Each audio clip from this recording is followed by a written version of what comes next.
से gender social norms index जो है किसने जारी किया? बड़ा दोस्तों क्या है, बड़ा गंभीर विषय आपके सामने है ये। अगर दोस्तों पूछूं आपसे अभी हाल ही में जेंडर सोशल नॉर्म्स जो इंडेक्स है उसको जारी करने वाला कौन? लिखिएगा जीएसएनआई। क्या है जीएसएनआई? पूछे आपसे जेंडर जेंडर सोशल नॉर्म्स पूछे आपसे, नॉर्म्स जो इंडेक्स है जारी करने वाली संस्था कौन सी हो गई? यूएनडीपी छापना जारी करने वाली संस्था, मतलब यूनाइटेड नेशन आपके। अरे ये संस्था आपने पहले भी दोस्तों कहीं सुनी है क्या? अरे बताओ ये संस्था दोस्तों आपने पहले भी कोई इंडेक्स में इसका नाम सुना है? बताओ कौन सा इंडेक्स जो है उसमें इसका नाम आपने सुना हुआ है? अरे बड़ा फेमस दोस्तों क्या है, बहुत फेमस इंडेक्स है वो यूएनडीपी इसको जारी करती है, उसका नाम आप मुझे बताने वाले हो। ठीक है बताओ, gender social norms index UNDP जारी करती है, ये आपको छाप लेना चाहिए। एक्चुअली दोस्तों इस इंडेक्स ने हमारे समाज की सच्चाई को बताया दोस्तों। इसने कहा है कि जो लैंगिक असमानता होती है, जो लैंगिक भेदभाव होता है, वो समाज का पक्षपातपूर्ण रवैया जो है उसके कारण ही होता है दोस्तों। छाप दोस्तों इसने तो क्या बोला है? इसने दोस्तों बोला है ये बात कि हमारा जो समाज जो पक्षपात जो पूर्ण पक्षपात पूर्ण जो सामाजिक जो भेदभाव है, जो सामाजिक भेदभाव है वही दोस्तों वही जो है यही आपके लैंगिक समानता में बाधा उत्पन्न करता है, ऐसा इसने कहा है। जो कि दोस्तों एकदम ठीक बात है दोस्तों। मतलब दोस्तों हर कोई दोस्तों ज्ञान तो बांटता है कि भाई बेटी बेटा बराबर होनी चाहिए, बेटी बेटा बराबर होते हैं, पर अपने घर में बेटा होना चाहिए ना। सबकी यही स्थिति है कि बेटी बेटा बिल्कुल बराबर है पर अपने घर में एक बेटा होना चाहिए, चाहे उसके लिए 4 बेटी क्यों ना हो जाए पर एक बेटा जरूर होना चाहिए। ये आप तो समझना आपके मतलब इस इंडेक्स ने कितनी सही बात बोली है कि जो लैंगिक असमानता है दोस्तों वो उत्पन्न होने का सबसे बड़ा कारण क्या है? जो हमारा जो समाज है दोस्तों, समाज जो रवैया है वही ऐसा है जिसके कारण ये उत्पन्न होता है। कोई इंसान दोषी नहीं है, सामाजिक दोस्तों जो भेदभाव है यही दोषी है इस चीज का कि दोस्तों हमारे यहाँ दोस्तों हमारे यहाँ 10 में से 9 महिला और पुरुष, फिर सुनना मेरी बात को, इसमें कहा गया है कि विश्व में 10 में से 9 महिला और पुरुष जो हैं वो महिलाओं के बारे में पूर्वाग्रह रखते हैं। मतलब महिलाएं कमजोर होती हैं, महिलाएं घर का काम करती हैं, ऐसा पूर्वाग्रह 10 में से 9 महिला और पुरुष दोनों मिलाकर के रखते हैं। छात्रों इसमें कहा गया है कि 10 में से पूरे विश्व के अंदर छात्रों 10 में से 9 पुरुष और महिला, 10 में से 9 पुरुष और महिला जो है, पुरुष और महिला छापना, पुरुष और महिला महिलाओं के लिए पूर्वाग्रह रखते हैं, ऐसा इसमें कहा गया महिलाओं के लिए पूर्वाग्रह रखते हैं। अभी मैं दिखाऊंगा आपको सच्चाई दोस्तों, आपके सामने लेकर आऊंगा, देखना पूर्वाग्रह रखते हैं इसमें कहा गया है। लिखना पहली बात तो ऑप्शन नंबर 1 करेक्ट आंसर हो गया है। यूएनडीपी जो है इस इंडेक्स को जारी करती है छात्रों, यही आपके एक इंडेक्स लग जाता है। एचडीआई छापना आपके, अरे मानव विकास सूचकांक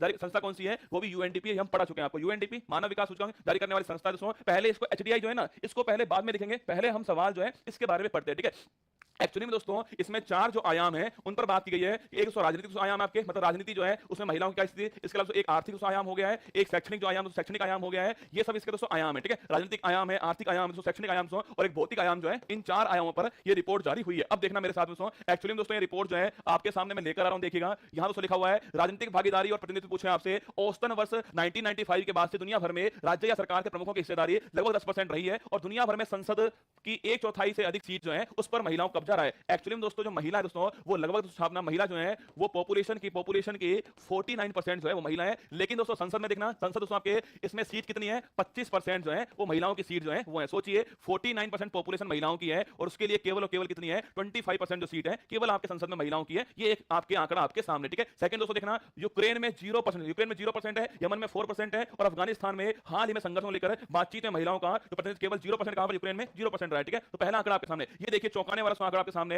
आर्थिक मजबूती की बात करें आपसे, 59 देशों में जहां वैक्स महिलाएं पुरुषों की तुलना में अधिक शिक्षित हैं वहां औसत आय में 39% का अंतर दोस्तों आपके, मतलब दोस्तों जहां पर महिलाएं अधिक एजुकेटेड हैं वहां जो औसत आय है उसमें 39% का अंतर हो गया है। पुरुषों की तुलना में महिलाएं इन कार्यों पर लगभग 6 गुना अधिक समय व्यतीत करती हैं। जो घरेलू जो काम होते हैं उसमें यह कहा गया है कि पुरुषों की तुलना में महिलाएं जो है इस कार्य में लगभग 6 गुना दोस्तों अधिक व्यतीत करती हैं, तो आपके बाकी काम में समय जो है वो कम हो जाएगा। ठीक है ये भी इस रिपोर्ट में कहा गया है। ठीक है इसके दोस्तों अलावा देखना, इसके अतिरिक्त 80 देशों में से 25% लोगों का मानना है कि रूढ़िवादी पूर्वाग्रह के चलते एक व्यक्ति के लिए अपनी पत्नी को पीटना उचित है। ये देखिए क्या दोस्तों, क्या मतलब फर्जीवाड़ा है। देखिए ये देखना दोस्तों आपके, ये हमारा समाज आपके सामने है। मतलब दोस्तों हमारा समाज कह रहा है कि 25% दोस्तों आपके जो लोगों का कहना है कि रूढ़िवादी पूर्वाग्रह के चलते एक व्यक्ति के लिए अपनी पत्नी को पीटना उचित है, ये ऐसा इसमें कहा गया है। कितनी सही बात दोस्तों बोली गई है। मतलब ये जो आपके जो रिपोर्ट है ना दोस्तों, माना कि करंट अफेयर्स के लिए महत्वपूर्ण नहीं है पर समाज को आईना दिखाने के लिए बड़ी महत्वपूर्ण रिपोर्ट आपके सामने थी। ठीक है प्रति व्यक्ति आय की बात करूं आपके, भारत में महिलाओं की प्रति व्यक्ति आय पुरुषों की आय का केवल 21.4% ही थी। इसके विपरीत केन्या, कांगो, दक्षिण सुडान, युगांडा, जिम्बाब्वे आदि जैसे कई अफ्रीकी देशों में ये 75% हो गई है। इसके अलावा नेपाल में पुरुषों की आय का 89.9% आपके, हमारे भारत में केवल जो है केवल 21.4% हमारे भारत में, और नेपाल जो है वहां पर 90% है। ये दोनों में अंतर आपके सामने दिखाई दे रहा है। ठीक है लिखिए आंसर लिखना सो, आंसर क्या हो गया? इसका आंसर हो गया ऑप्शन नंबर 1 यूएनडीपी जो है करेक्ट इसका आंसर हो गया है। इसके द्वारा दोस्तों इंडेक्स जो है वो जारी किया गया। ठीक है आगे देखिए, पर इस रिपोर्ट की सबसे खतरनाक जो लाइन है ना वो है कि हमारा समाज खुद जिम्मेदार है किसके लिए? लैंगिक असमानता के लिए। हमारा समाज जो है जेंडर इनइक्वालिटी के लिए हमारा समाज खुद जिम्मेदार है, ये इसकी पंच लाइन है। ठीक है आगे देखिए अगला सवाल दोस्तों